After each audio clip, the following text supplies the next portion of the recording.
Le Point Bourse vous est présenté par Bourse Direct.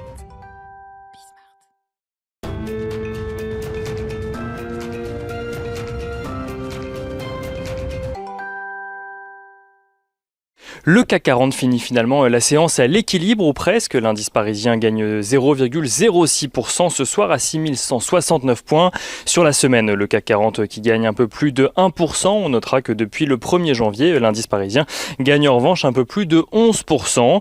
La séance d'aujourd'hui qui a été relativement calme dans l'attente du début de la saison des résultats qui débutera la semaine prochaine avec la publication des résultats trimestriels des grandes banques américaines, mais aussi en France des résultats de LVMH, L'Oréal ou encore Publicis. Une saison qui sera particulièrement scrutée afin de vérifier si l'amélioration des perspectives économiques se traduit dans les résultats des entreprises de part et d'autre de l'Atlantique.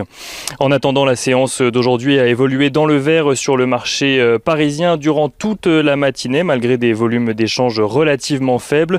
Les investisseurs étaient portés donc depuis ce matin par un optimisme venu des États-Unis avec la prise de parole de Jérôme Powell hier soir lors d'une réunion organisée par le FMI où il a rappelé que la Fed avait pour vocation de continuer à soutenir l'économie pour le moment et que la reprise de l'activité pouvait entraîner des hausses de prix momentanées mais qu'il n'y a pas pour l'heure de risque inflationniste. Un discours en phase d'ailleurs avec ce que les investisseurs avaient pu lire dans les minutes de la Fed publiées mercredi soir. Les craintes semblent cependant toujours présentes puisqu'il aura fallu que l'indice des prix à la consommation aux États-Unis pour le mois de mars ressorte 2 fois plus élevé qu'attendu en croissance de 1% pour que le CAC 40 perde finalement cet après-midi l'avance qu'il continuait de prendre depuis ce matin et qui laissait espérer à plusieurs investisseurs un nouveau pic sur le chemin de son record qui date de septembre 2000 à 6944 points. Le DAX semble lui plutôt bien s'accommoder de la nouvelle. Il a oscillé sous les 15 200 points toute la matinée avant de passer au-dessus de ce seuil psychologique en fin de matinée, peut-être en lien avec les discussions entre l'Allemagne et la Russie à propos du vaccin Sputnik 5 afin de pallier au manque de doses commandées par l'Union européenne.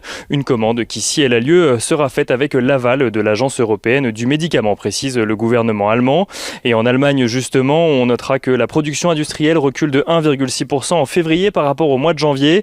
La tendance est la même en France avec un recul de 4,6% cette fois-ci sur un mois après la progression de 3,3% au mois de janvier.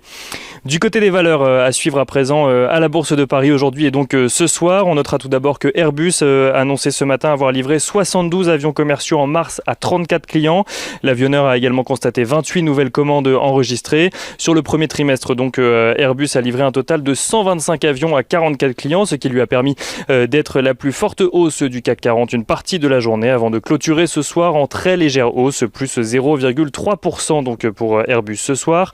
L'équipementier automobile Acwell dégage de son côté un bénéfice net de 85,5 millions d'euros en 2020, affichant une marge de 12% sur l'année en progression de 3,7 points par rapport à 2019. Acwell qui clôture dans le rouge cependant ce soir, perdant un peu plus de 2,2%.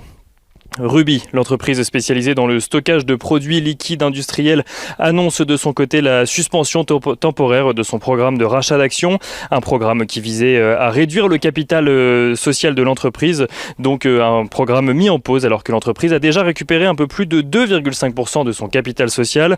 Ruby qui perd ce soir un peu plus de 3,7%. Et on notera que Air France s'apprécie aujourd'hui, porté par le soutien de l'État français toujours depuis plusieurs jours, mais aussi par l'espoir d'une potentielle reprise des vols internationaux au Royaume-Uni à partir du 17 mai. Le Royaume-Uni qui ne doit s'exprimer sur le sujet que dans un mois, mais en attendant, le Royaume-Uni continue du coup son programme de réouverture de l'économie. Lundi prochain, le Royaume-Uni procédera à une réouverture des terrasses pour le moment et des magasins non essentiels. Air France donc dont on parlait qui gagne 1,66%. Et un mot rapide également de Solution 30 qui est une nouvelle fois visée par le fonds Muddy Waters qui lui demande sur Twitter, ou plutôt qui met l'entreprise au défi sur Twitter de prouver que les accusations de fraude dont elle fait l'objet sont infondées. Solution 30 qui perd environ 5% ce soir. Et on finit avec l'agenda de la journée de lundi prochain. Lundi, la séance sera calme avant le début de la saison des résultats qui débutera mardi. Les investisseurs devraient tout de même prendre connaissance des chiffres du commerce de détail en zone euro et des prix à l'importation dans l'industrie en zone euro également, toutes les deux. Donc ces deux statistiques publiées pour le mois de mars.